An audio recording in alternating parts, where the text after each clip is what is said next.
So this is what happens when you buy chargers from Austin Mac Repair.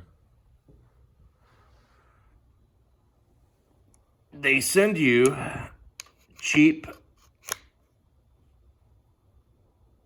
Chinese pieces of shit, but they charge you prices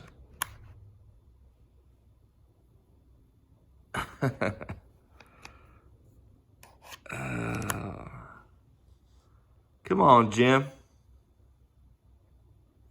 Come on, Jim. Look, it's on. Come on, Jim. Come on, Jim.